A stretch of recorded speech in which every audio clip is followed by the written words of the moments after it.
Hi, Austin. Welcome to the podcast. Hi, thank you for having me. Absolutely. One particular art piece grabbed my attention when I was looking through Instagram, and that's Austin's Flowers and Thorns. This particular painting mesmerized me for a couple of reasons. One, the painting is amazing. I actually thought it was done in Photoshop.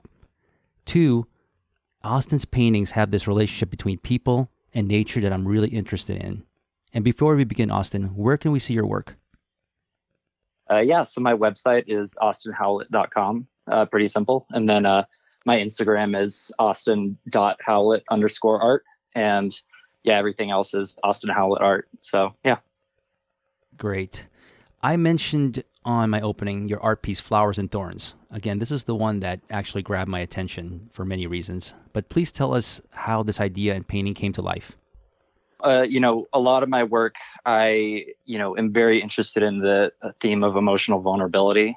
And so for me, that means, blending people in a sort of surreal style with nature. And so with this piece in particular, it was sort of a new style for me, where I wanted to figure out a way to paint portraits in this style, because typically I do more of a full figured form piece. And so for me, this was a pretty new style in exploring the portrait. And so for me, that, worked well with a sort of double exposure effect and was a really great way to explore, colors and forms and things like that. I've noticed a lot of your pieces, your concentration is nature, but also nature with people. Just tell us a little bit about your journey on how you chose that to be your emphasis. So actually, early on in my artistic career, I was pretty afraid of illustrating people. That was probably the one thing that I stayed away from the most. So I painted more typical landscapes and things like that, stuff that was fairly universally appreciated, and sort of branched into more abstract work. And at a certain point during a certain piece, I decided to just sort of add some abstract figures. And so that's how I sort of eased into doing people, was more abstract people, sort of elongated figures and things like that, sort of Salvador Dali style elongated figures. That sort of branched me off into going into the more figurative realm. And so after that, I really jumped into the more, technical aspects of painting people and really enjoyed the skill associated with it. That's a unique combination of surrealism and nature. So that's the evolution of where your art is going. So you first started off with doing nature, and that makes sense, right? Because I think you're from Colorado, so that has to be a massive influence to your work, right?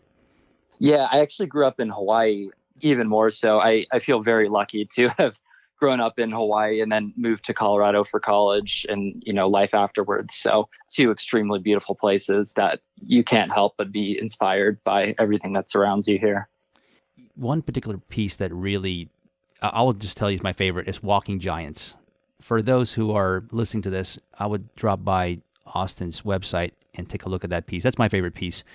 Talk to me about Walking Giants and the meaning behind that. Yeah, so that piece was such a journey for me just in the process. But for me, it's almost the most simplified version of what my pieces are trying to achieve. There's something for me about having a large scale, dreamlike figure walking a landscape or lying in a landscape that just really like rings true to me visually and then thematically. For this piece, there was something really incredible about the Canyonlands landscape and the time of day and the scattered snow that for me almost wanted a figure walking among it, sort of scaled up and, among this really amazing landscape. And so, the theme for this sort of piece for me was walking giants that are, walking, in this incredible landscape, and yet they try to take care to not step on even the smallest plants or creatures or things like that. And so it's this sort of like relationship between humans and nature that, sometimes I feel like we've lost. I'm a massive nature lover and always trail walking, and I'm always around nature. When you start one of these art pieces, do you have a concept in mind and a message in mind, or do you paint something and then those things kind of fuse together, the messaging and the art? Is that what comes first? Yeah, that's honestly always been a tough thing for me because I so focus on the imagery right off the bat because I always want my paintings first and foremost to be aesthetically pleasing.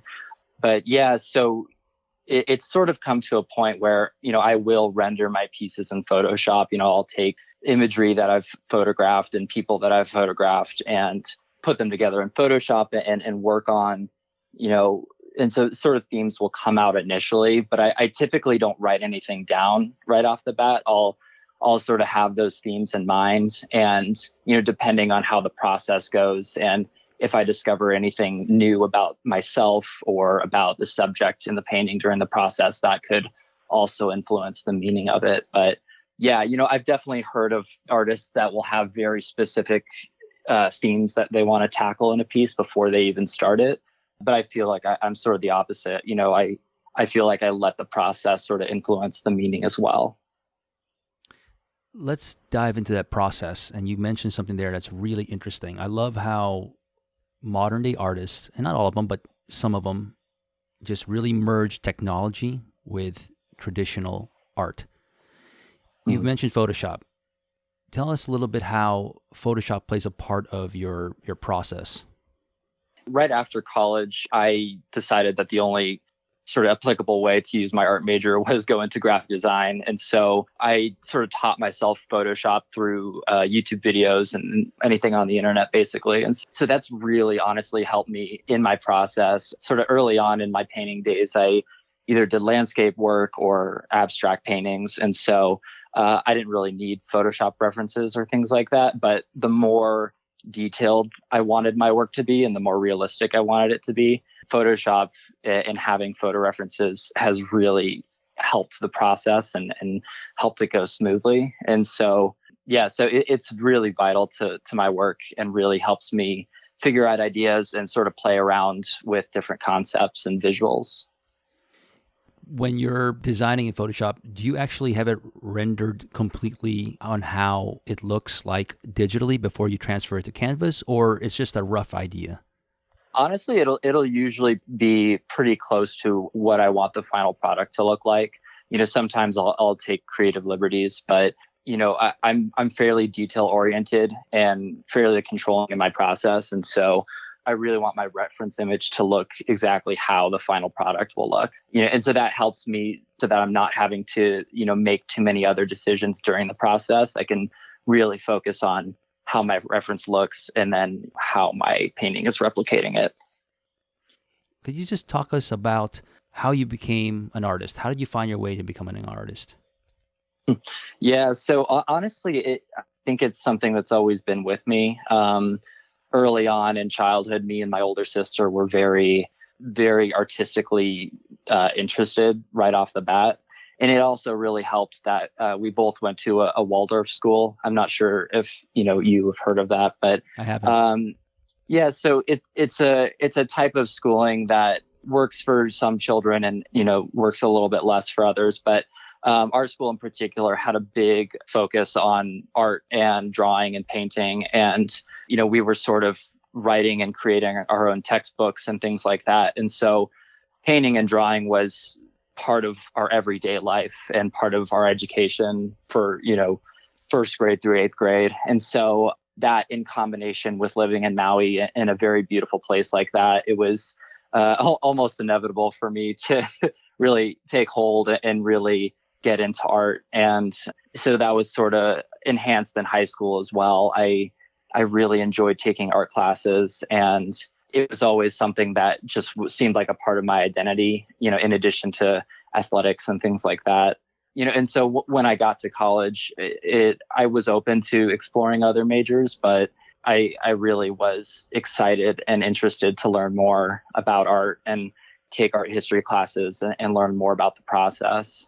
And so, yeah, sort of like I had mentioned earlier, I dabbled in graphic design sort of in my senior year and then after college. But I think art and fine art and painting and drawing was always in the cards for me. It was just figuring out that matter of how I wanted it to be a part of my life. And I'm a very motivated and driven person. And so just sort of once I figured out what I wanted to do, I've been running ever since and really enjoying it. How is it a part of your life? Is it something that you do as a hobby, or is this something that you're trying to do it full time What does that look like? It's definitely a career for me. I think even younger, it was a hobby, but I always felt like it could be something more. And I think in college and post college, I sort of discovered that. But yeah, it's really a fairly vital part of my everyday and my sort of long term goals. And yeah, I very much try to approach it from a professional standpoint. I, as much as possible, try to go at it as if it were a 9 to 5 job, if not even more. And yeah, approach it as much as possible from a professional standpoint so that me and people surrounding me sort of understand where I'm trying to go with this. Your parents, how do they feel about that? And I'm only asking because this typically is, you get it, right? A lot of parents still Yeah. get really nervous when anybody wants to go into a career of art full time. Yeah. I think when I decided to become an art major in college, I remember they were completely fine with it, but I remember them sort of warning me that people might have opinions about me choosing that, even though it was just a major in college. But I sort of had to have a come to Jesus moment with them once I was fading out of graphic design and really wanted to approach a professional art career and, wanted they've been really great and encouraging about it. And, they're my biggest promoters. I think my mom especially has really pushed my work out to her close friends via Facebook and social media and things like that. But I'm really honestly incredibly fortunate and pleased to have, families on both sides, my wife's family as well, being incredibly supportive throughout this process and them really seeing my potential early on and encouraging it. No, that's great. And you mentioned earlier that your approach to your career and your this in art is really meticulous and detailed. Can you dive into that more? Like how strategic is that? Are you planning every art fair? How do you plan to monetize your work and to grow your brand?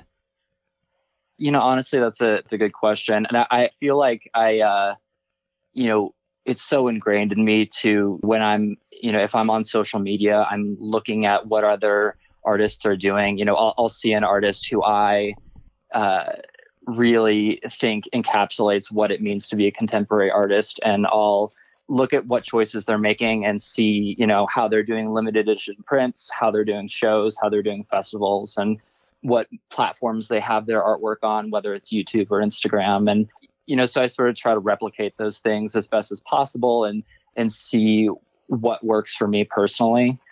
But as far as monetization and trajectory, I'm very meticulous in the day-to-day work, but it's honestly pretty hard to plan and set goals, in an artistic career sometimes. And so for me, sort of looking back to this year and the craziness that has been this year, I'm almost a little fortunate that I didn't set goals for myself, not because I don't have goals, but because you just never know where your work is going to take you. And so, I have faith in myself that I'm going to put 110%, into my work and into expanding my career. And so when the work is good enough and you're putting it out there, people do take notice. And so, I've definitely had my best year yet so far, and I'm really happy about that.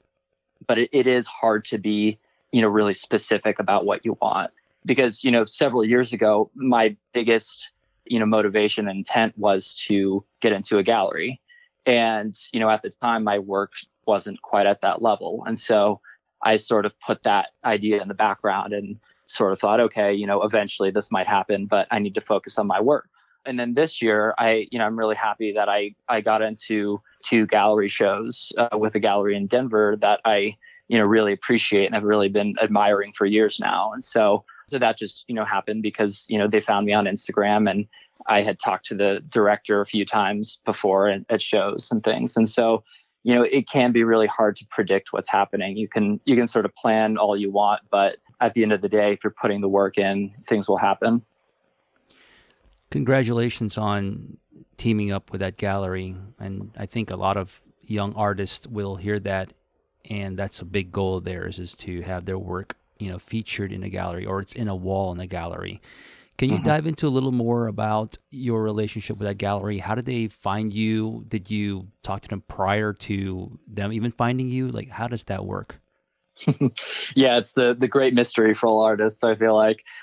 Yeah, I mean, honestly, so yeah, like I mentioned a few years ago, my biggest goal was to, that's how I thought I'd make it, is that's what success was to me. And luckily I've been able to sort of redefine that since then. But yeah, so the process was fairly interesting. I had met the gallery director, Dave, several years ago once I first moved to Denver. At that point, my work and my career trajectory wasn't quite at that gallery level, but I tried to maintain some semblance of a relationship with him.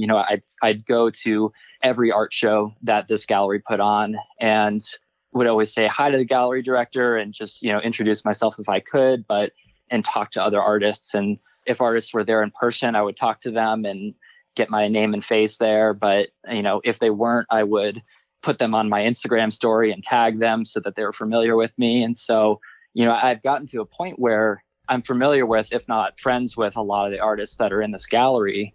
So they sort of gave me advice as well on how to approach the director and things like that. And so about 2 years ago, I had talked to the director at a gallery opening and very briefly reintroduced myself and told him that I was planning on applying and, to look out for my application. That's all I was sort of asking for. And so I did, and he responded, thank you for your application. And sort of that was that. And I didn't really get any response. My work wasn't quite strong enough. And I think eventually I knew that.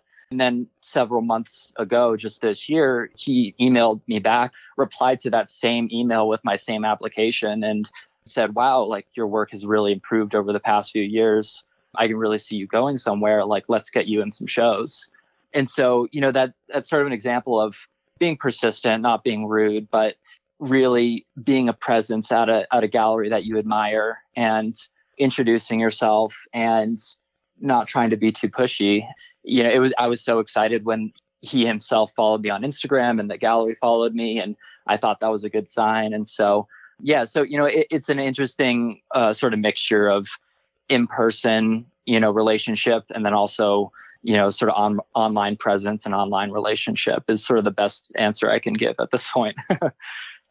No, that was great, and that's really refreshing. What I really like, and what I've also learned, is with my podcast that there are some artists that are really reserved and shy. I get it. I'm Mhm. also pretty shy in my day to day life, but I'm really excited when I see artists get out of their comfort zone and do things. That's, I believe, in my opinion, it's one of the few ways to really take your career and move it the direction you want it to go. I like the fact that you're not pushy, but you gave sort of a nice blueprint there on maybe how to get into a gallery. So that's awesome. Let me transition to monetizing your work. I'm really curious how artists price their art. Mm. Is that something that I've heard people say it's the space on the canvas, how big the canvas is? Is it dictated by the people that buy your work? I'm guessing that's a big part of it. Do you come up with that price and you don't budge on you think how much you think your art is worth? Tell us a little bit your approach on how you value your art. Yeah, that's a great question. So for me personally, again, over the past few years, it's been sort of an interesting journey. I think right off the bat, I think there was a bit of a phase where I think I priced my work a little bit too much. And so I actually was able to get advice from a really influential artist on social media, Iris Scott. So her very brief advice was that at the beginning of your career, price your work incredibly low so that people can't not buy it. They see your work and they think it's so amazingly good and at such an affordable price, because you're a new artist, that they almost have to buy it, and then slowly increase your prices from then. And so that was sort of a great baseline for me, so after, sort of that phase, I dropped my prices and sort of, and I would try to be transparent with people, whether it was online or in person, and sort of telling them like this advice that I had gotten and the lower prices for my work. And that really helped sort of get my work out there. just having it at affordable prices, and really really emphasizing like I am a new artist and I'm trying to get my work out there as best as possible. And then from then, a sort of good measure for me has been looking at as a baseline price per square inch type of measurement. I had gotten that advice from other artists at festivals and things like that, and sort of going off of that as a baseline. So my wife is a mathematician, and so she is incredibly helpful with a number of things in my career, but one of which figuring out that price per square inch, and then deciding how much I want to increase that. And I think consistency is a really big thing. So for me, having sort of a standard price for a standard size for a time period, and then when your work has in it sort of big increase in quality, then I feel comfortable upping that price. And I'll also observe other artists and see, okay, like what is this artist pricing this same size painting, and are they showing it at a gallery and things like that. And so, being aware of other artists' pricing helps as well. But yeah, it's really helpful to look at it and think, okay, am I charging $1, $2, $3 per square inch, and does that feel worth it? And then sort of going off of that. You've mentioned getting advice from other artists, and let me ask about your influences. What influences you in your career, your art? It doesn't have to be another artist. It could be anything. What does that look like to you? Who are your influences?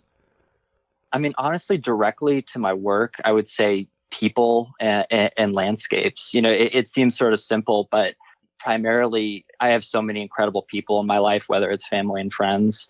And I feel like their personalities really influence my work and inspire me to create. And so, whether it's a personality or just beauty of a human form, that really inspires me. And early on in my childhood and my career, it heavily has been, nature and what's surrounding me, and that sort of awestruck moment that you have when you're alone in nature or with close friends and family in nature, and you sort of have this amazing experience that can't really be replicated. And so sometimes I want to try to replicate that feeling in a painting. But yeah, so that for my work, people and places are heavily influential, as well other artists and just amazing artwork that I see, whether it's, in person or on social media. Just to be a part of the artistic community, it feels like such an honor and a privilege. And so that itself is so inspirational, I think, for me. I was noticing when I was combing through your Instagram, you like to throw these throwback images and cross and side compare them with how your art is today. And I can't believe the growth from just a few years of art. I'm only assuming now that you are putting a lot of hours to mastering your craft. Where do you see the evolution of your art going? Like, where do you want to see it here in the next several years? Wow. Yeah, that's a great question. I mean, yeah, I definitely have that feeling as well when I look back, whether it's a year or two ago, and think about, how far my process has come. And when I do think ahead, it is really hard to say. There always is that draw to, with the human form, making it as, realistic as possible or interesting as possible. And so it really is hard to say. I definitely have been enjoying this sort of double exposure effect in portraiture, and I think that's definitely worth pursuing. It really is a little bit hard to say. I mean, I just want to continue to be true to myself and true to my process, and find amazing images that inspire me and inspire other people, and continue to photograph, whether it's friends or family, and, include them in my work and include them in the themes and emotions I'm trying to portray. So I think for me, I want to increase the meaning of my work, and I want people to feel that as much as possible. I would love for more people to see my work so that they can understand the themes that I'm going for, and understand how the imagery and art can affect you, and how it can, improve your daily life when it's in your home.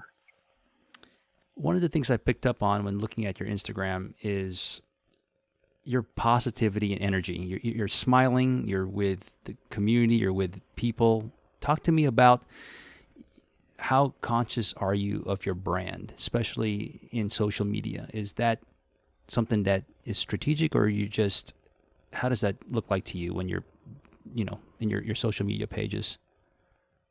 Yeah, that's an interesting question. I know I've plenty of artists have talked about this sort of concept, and I think sort of the best piece of advice that I've gotten and that I would give to other people is being yourself is your brand. And social media presence is great, and I know that has its a whole host of complications and things as well. But when you're an artist, your brand is you and your work and your story. And, your story is incredibly important. And so anytime you're putting your story into your work, into your social media posts or your website, that's you putting yourself out there and then people seeing that and seeing that you're being genuine and being honest and transparent. And so that's a really big thing for me. I try as much as possible to be honest and open and vulnerable in the way that I post things and the, my online presence and, whether it's commenting on YouTube videos or descriptions on paintings. And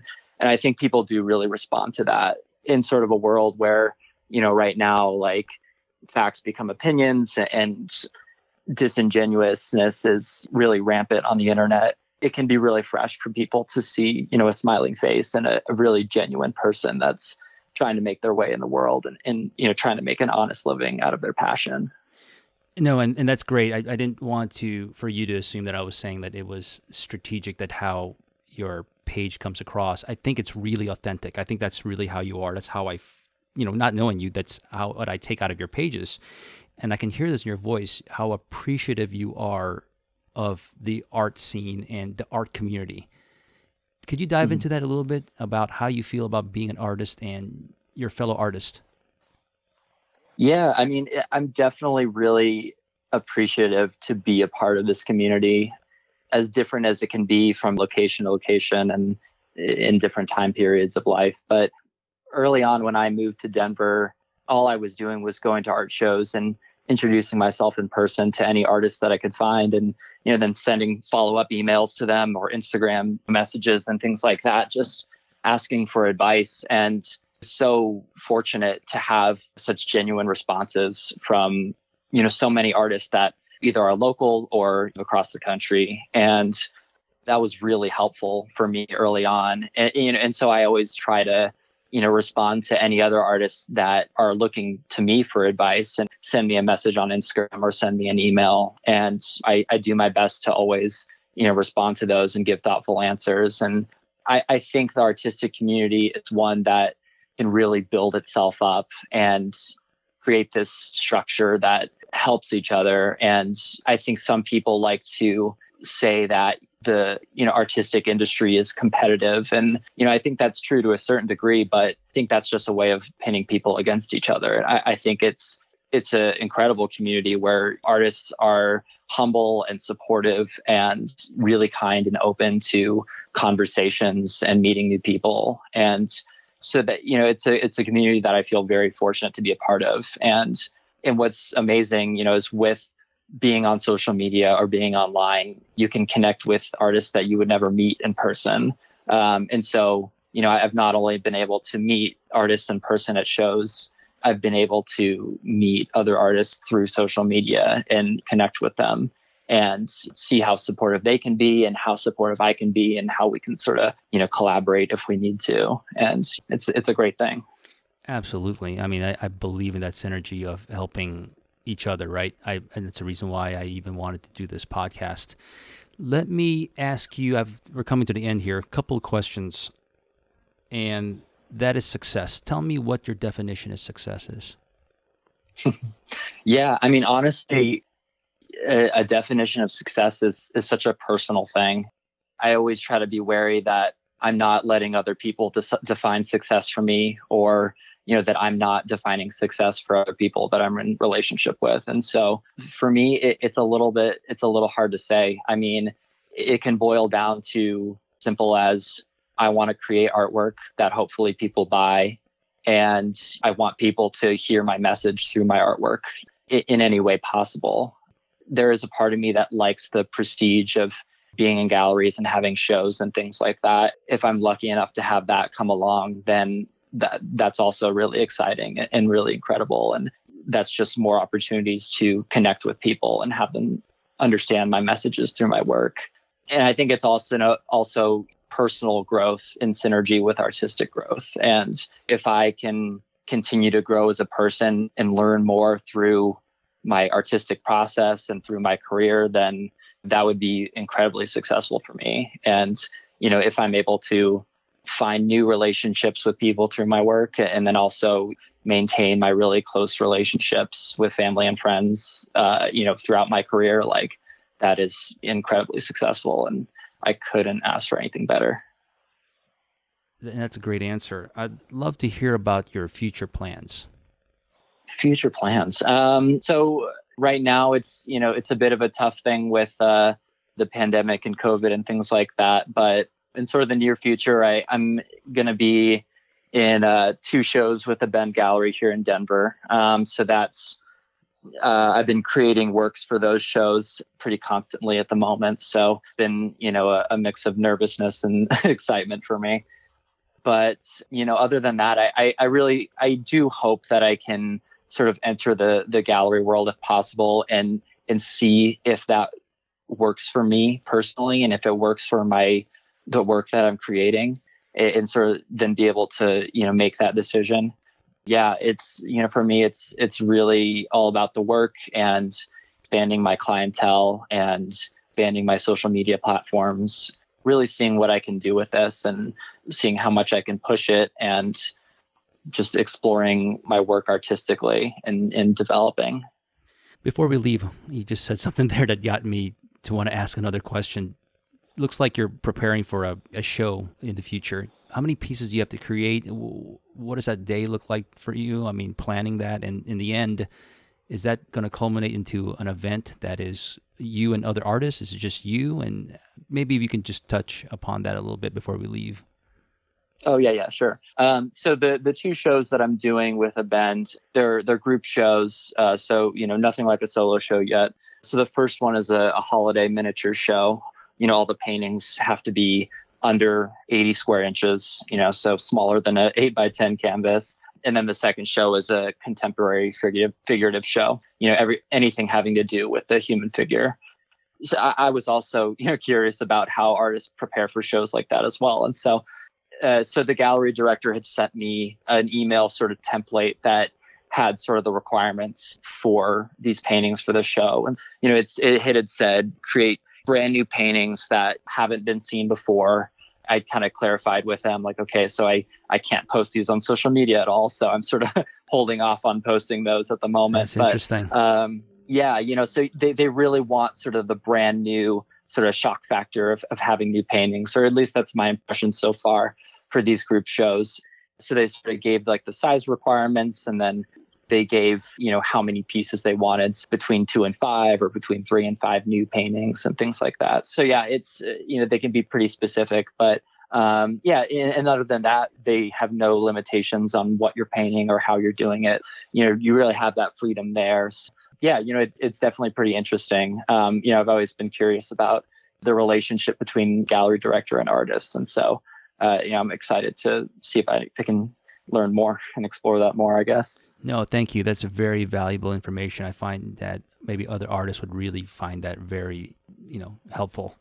And finally, where can people connect with you again? Yeah. So my website is austinhowlett.com, AustinHowlett.com. And then my Instagram is austin.howlett_art, Facebook, Austin Howlett Art, and YouTube, Austin Howlett Art. Fantastic. Austin, I want to thank you for your time. Thank you for sharing your creative journey. And again, best of luck in the future, and we'll definitely keep an eye out on your work. Great. Yeah. Thank you so much for having me. This is great. Awesome. Well, take care, everybody, and bye.